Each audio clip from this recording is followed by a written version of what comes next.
Each week, we'd like to break down stories from all three levels of government with CTV political commentator Scott Reid, who joins us now. Where do we begin, Scott? Well, there's quite a bit of politics these days, yeah. Yeah, let's start with this looming threat of tariffs. I mean, we just had a really great conversation with Professor Ian Lee talking about he thinks that it's going to be selective tariffs, also saying maybe it'll be more on the modest side, maybe not the 25%. But either way, there's so much uncertainty. People are nervous on both sides of the border. What do you think is going to happen on February 1st here? I think we're at war. Yeah. I think, Donald Trump declared last night, he declared war on Canada, a trade war, an economic war. And, it may not be exactly February 1st. There's some speculation that the mechanism that he's going to use to trigger it may obligate some consultation period, so maybe April 1st. Mm-hmm. Some people speculate he'll start at 10%. If we retaliate, it moves up to 20%. I heard Trump say last night, it's February 1st and it's 25%. Yeah, he was very direct and in that. He doesn't seem to me like a man who's filled with hesitation these days. When we saw a president yesterday who was presiding over that dais as though he was a mad emperor, he lined up tech giants as though they were puppets on a shelf. He's got both houses of Congress under his control. He clearly is in control of the Supreme Court. So there is no stopping him. And I think that means, as a consequence, a lot of our world is going to be dictated by his moves, and that starts with making our goods and services more expensive.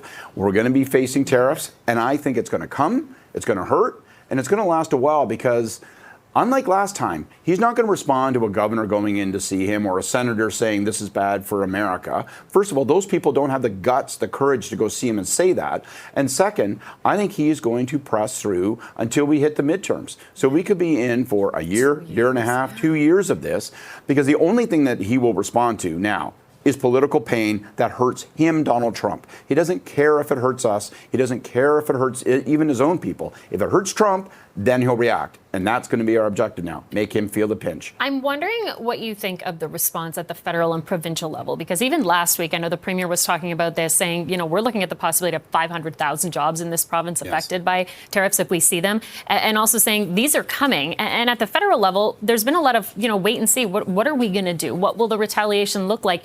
Are they doing enough? Is it maybe more behind the scenes and there's a reason they're not saying what their plan is yet? I think very much so. I do think that there's a reasonably well-developed and detailed plan that's going to be hauled out of the closet now. I think there's been something of a collective hesitation to believe that this would happen. It's so sweeping. Its implications are so vast. And I think we're really hoping that maybe, especially when he didn't even mention Canada in his inaugural yesterday, maybe we might somehow dodge a bullet. Don't think there's much hope of that any longer. So once Trump makes those tariffs explicit, I think you'll see the federal government, along with provincial governments, come forward and say, here's the long list of retaliatory measures. Here's how we're going to try to hurt you. And that will continue to escalate. Like any war, it is more likely to escalate than to de-escalate. It's going to take time. And again, I think we are going to be forced into the position of having to go back at him and punch hard. Yeah.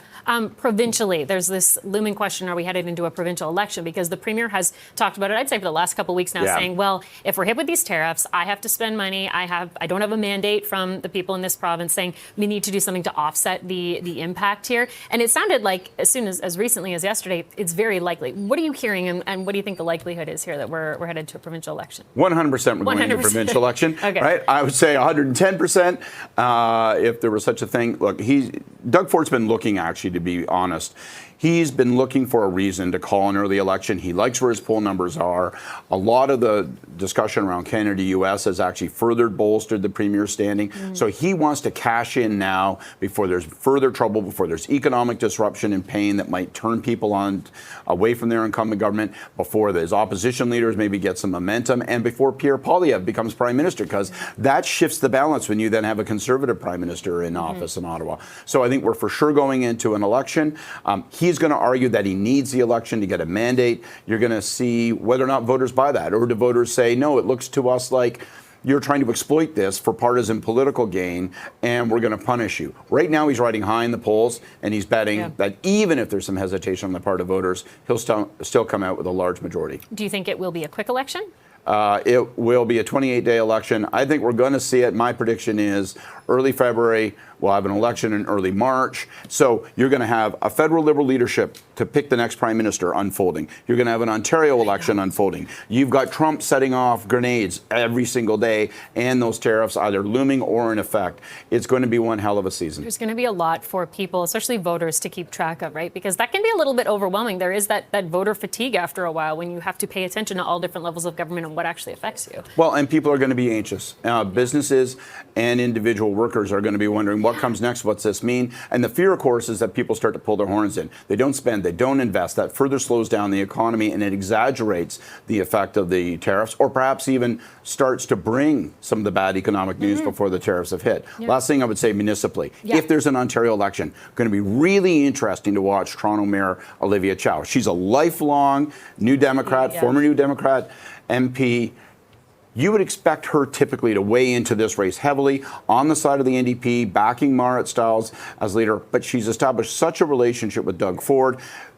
City Hall so dependent on Queen's Park. Yeah. Does she lay off of this election thinking that it looks like it's a lap for Doug Ford, or does she jump in with both feet and risk alienating those who are cutting checks for her? Yeah, I mean, there's a lot on the line, right? So we'll have to see what her response is, and I'm sure we'll be getting plenty of reaction to the next couple of weeks. If politics was booze, we're all going to be drunk for the next while. It's going to be busy. All right, Scott, thank you so much. A lot of valuable information there and a lot to break down. So we'll check in again soon. Thank you.